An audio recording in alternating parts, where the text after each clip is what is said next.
After studying this module, you shall be able to understand different types of cost and risk involved in international investment. 2. Evaluate the economic and country risk. 3. Know about the techniques to assess country risk. Let's look at the introduction.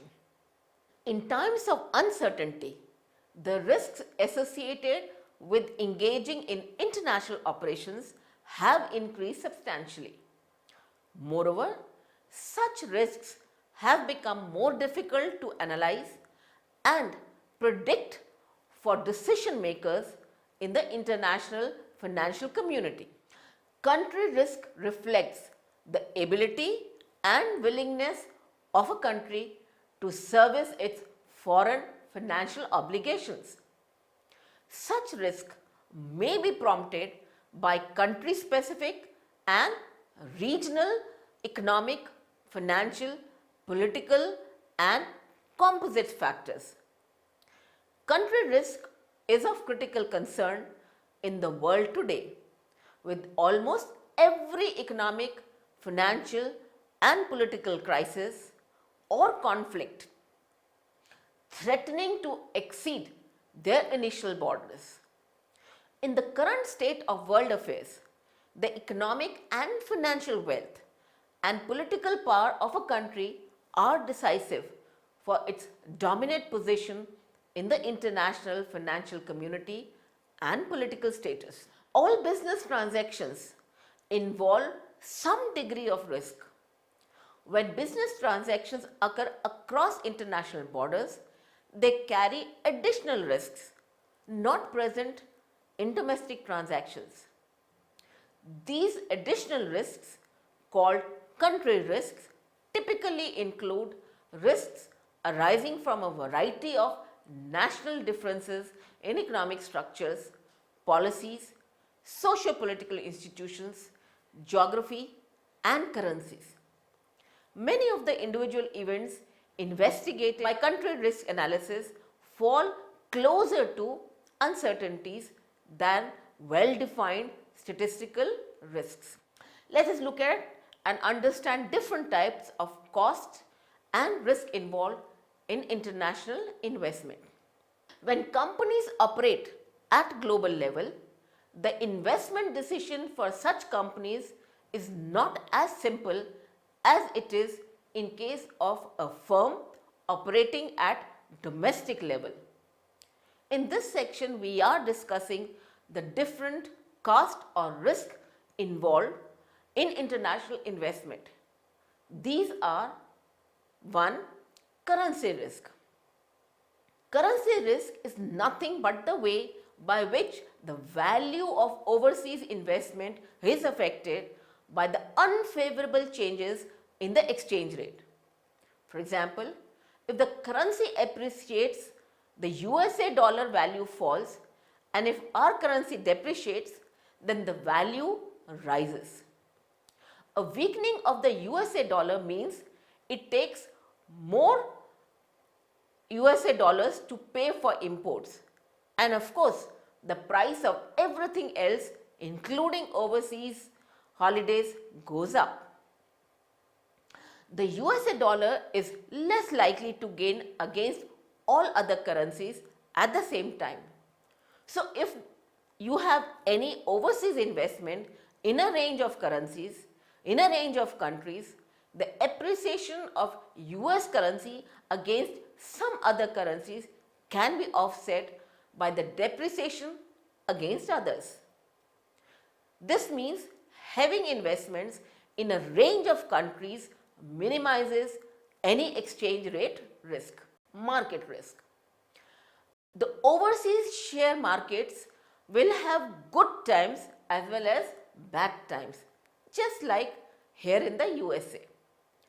The best way to minimize market risk is to diversify and invest in a range of countries as well as a range of companies within those countries.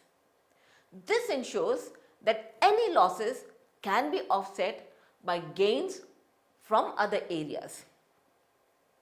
Economic risk.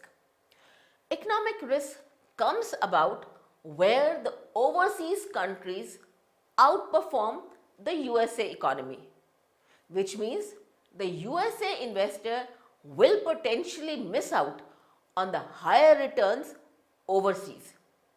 Most Americans are exposed to the local economy and their income is linked to the success of the economy. Liquidity risk. This is another kind of investment that also affect the return on international investment.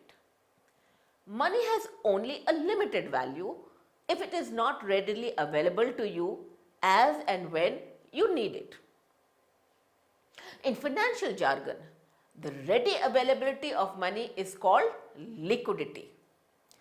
An investment should not only be safe and profitable but also reasonably liquid. An asset or investment is said to be liquid if it can be converted into cash quickly and with little loss in value. Liquidity risk refers to the possibility of the investor not being able to realize its value when required. This may happen either because the security cannot be sold in the market or prematurely terminated, or because the resultant loss in value may be unrealistically high. Purchasing power risk or inflation risk. Inflation means being broke with a lot of money in your pocket. When prices shoot up, the purchasing power of your money goes down. Some economists consider inflation to be a disguised tax. Given the present rate of inflation, it may sound surprising, but among developing countries, India is often given good marks for effective management of inflation. The average rate of inflation in India has been less than 8% per annum during the last 2 decades. Interest rate risk. In this deregulated era, interest rate fluctuation is a common phenomenon with its consequent impact on investment values and yields. Interest rate risk affects fixed income securities and refers to the risk of a change in the value of your investment as a result of movement in interest rates. Suppose you have invested in a security yielding 8% per annum for 3 years in India, whereas it is 10% per annum for 3 years in British. Due to this, the decision to make investment becomes complicated. It is because in one ways there is an opportunity to earn at least 1% interest higher in UK, but at the same time there is always fear to lose such income due to exchange rate risk. Transaction cost risk. Like all other risks, transaction cost risk is also an important one. It has direct impact on the international investment. It may involve flotation cost, taxes, underwriting commission, etc. Political risk. The government has extraordinary powers to affect the economy. It may introduce legislation affecting some industries or companies in which you have invested, or it may introduce legislation granting debt relief to certain sections of society, fixing ceilings of property, etc. International political developments also have an impact on the domestic scene, what with markets becoming globalized. This was amply demonstrated by the aftermath of 9/11 events in the USA and in the countdown to the Iraq war early in 2003. Through increased world trade, India is likely to become much more prone to political events in its trading partner countries. Expropriation risk.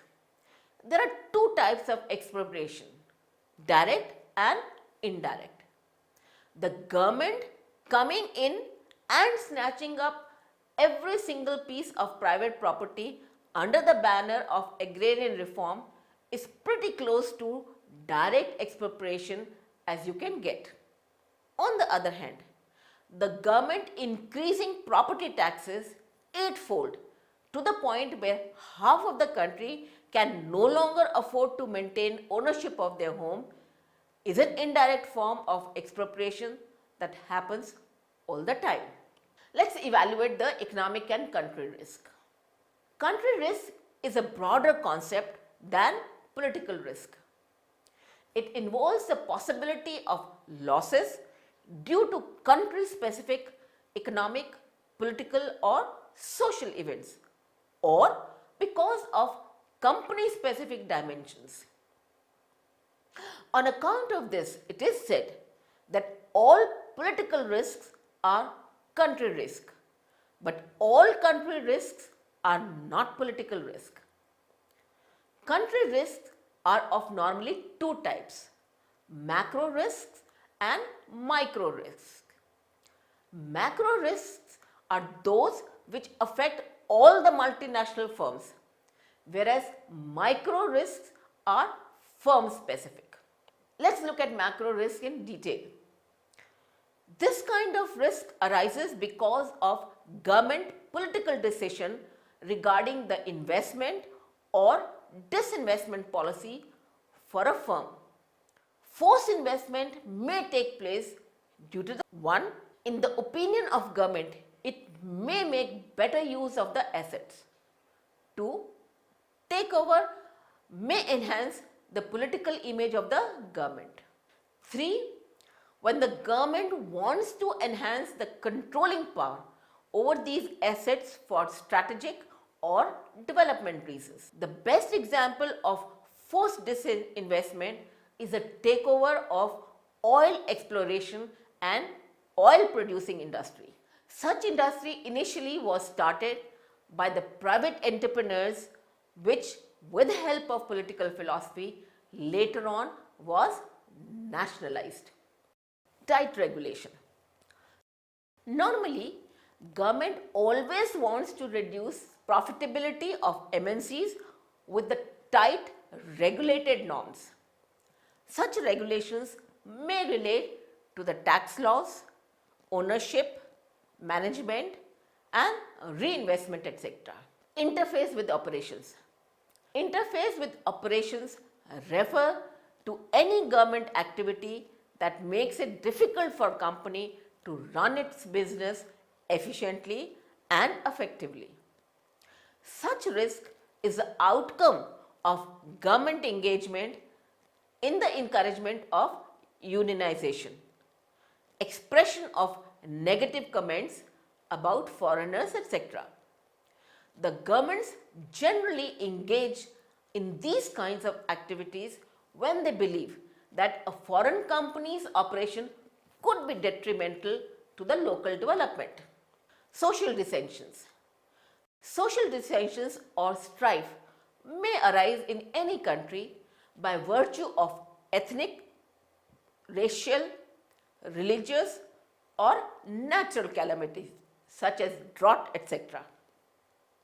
All these factors may cause economic distortion. Micro risks. Such risks are firm specific and affect almost every firm differently.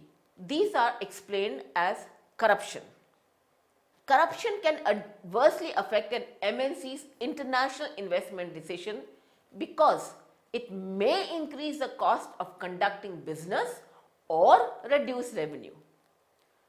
Various forms of corruption can occur at the firm level.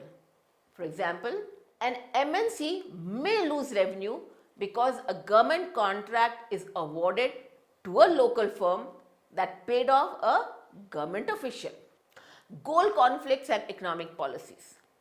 It is quite possible that conflicts between objective of host country government and multinational firms may exist. Such differences may be with the following reasons. Monetary policies. Monetary policy is a mean to control the cost and availability of domestic credit and long-term capital as a means of achieving the national economic priorities. Such national policy is largely affected by the conversion of larger amounts of foreign currency into domestic currency for investment or speculative objectives. Fiscal policies. Sometimes it has been seen that government normally commits some tax concessions and subsidies to attract FDI. Therefore, for a MNC, there is always a question to think about the rationale for such favor done by the host country. Trade policies. The significance of nationalized economic policies was to protect the interest of domestic industry through tariff and non-tariff barriers. However, it is difficult to identify because these barriers may be in the name of health, safety, quality, social clauses and security. Balance of payment problems. Through repatriation by MNCs, there is always a high pressure on the much needed foreign exchange resources. The outflow is in the form of management fees, royalty, etc. And this puts pressure on the balance of payment. On account of this, balance of payment position of a country may become worse. Therefore, the government has to regulate the activities of MNC. Economic development policies. It is quite possible that the economic development policy and policies for the development of a MNC's business in a country may vary to each other. Due to such mismatch in the objective, the government has to regulate the activities of MNC. Let us look at the techniques to assess country risk. Once a firm identifies all the macroeconomic and microeconomic factors that deserve consideration in the country risk assessment, there is need for evaluating these factors and determining a country risk rating. Techniques to assess country risk. 1. Checklist approach. According to this, a judgment is made on the basis of all the political and financial factors that lead to a firm's assessment of country risk. As we know, substantial amount of information about countries is available on the internet. With the help of such information, ratings that are assigned to a list of various political and financial factors, the degree of country risk is measured. Delphi technique. As per this technique, country risk is analyzed with the help of collected independent opinion without group discussion. The MNC can average these country risk scores and assess the degree of disassociation by analyzing deviation of the opinions. Econometric modeling. After analyzing both financial and political variables over a period of time, econometric models for quantitative analysis can attempt to identify the characteristic that influence the level of country risk. For example, regression analysis may be used to assess risk since it can measure the sensitivity of one variable to the other variables. Investigating visits. The purpose of such visit is to assess the degree of overall risk that prevails in the country. It is done by traveling to a country and meeting with government officials, business executives, etc. Such meeting can help to clarify the amount of uncertainty that exists for a country. Measuring country risk. An overall country risk rating using a checklist can be developed from separate ratings for political and financial risk.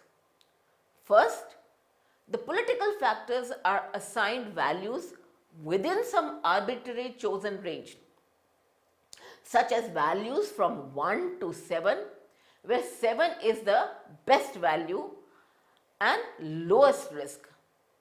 Next, these political factors are assigned weights representing degree of importance, which should add up to 100%. The assigned value of the factors times their respective weights can be summed to devise a political risk rating. The process is repeated for computing the financial risk rating. Like political risk, the financial factors are assigned values within some arbitrary chosen range, such as values from 1 to 7, where 7 is the best value with the lowest risk. Next, these financial factors are assigned weights representing degree of importance, which should add up to 100%. The assigned values of the factors times their respective weights can be summed to derive a financial risk rating. By adding both the political risk rating and financial risk rating, overall country risk is computed. Let's summarize. All business transactions involve some degree of risk. When business transactions occur across international borders, they carry additional risks not present in domestic transactions. In times of uncertainty, the risks associated with engaging in international operations have increased substantially. Moreover, such risks have become more difficult to analyze and predict for decision makers in international financial community. Country risk reflects the ability and willingness of a country to service its foreign financial obligations. Such risks may be prompted by country specific and regional economic, financial, political and composite factors. Country risk reflects the ability and willingness of a country to service its foreign financial obligations. Such risk may be prompted by country specific and regional economic, financial, political and composite factors. Currency risk is nothing but the way by which the value of overseas investment is affected by the unfavorable change in the exchange rate. For example, if the currency appreciates, the USA dollar value falls, and if our currency depreciates, then the value rises. The overseas share markets will have good times as well as bad times, just like here in the USA. The best way to minimize market risk is to diversify and invest in a range of countries as well as a range of companies within those countries. Economic risk comes about where the overseas countries outperform the USA economy, which means the USA investor will potentially miss out on the higher returns overseas. Country risk is a broader concept than political risk. It involves the possibility of losses due to country specific economic, political or social events or because of company specific dimensions. It is often said that all political risks are country risks, but all country risks are not political risks. Country risks are of normally two types, macro risk and micro risk. Macro risks are those which affect all the multinational firms, whereas micro risks are firm specific.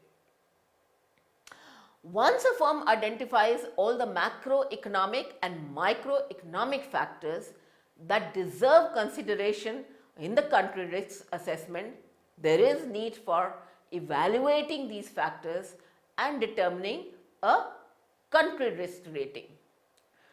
Techniques to assess country risk include checklist approach, Delphi technique, econometric analysis, investigating visits, etc.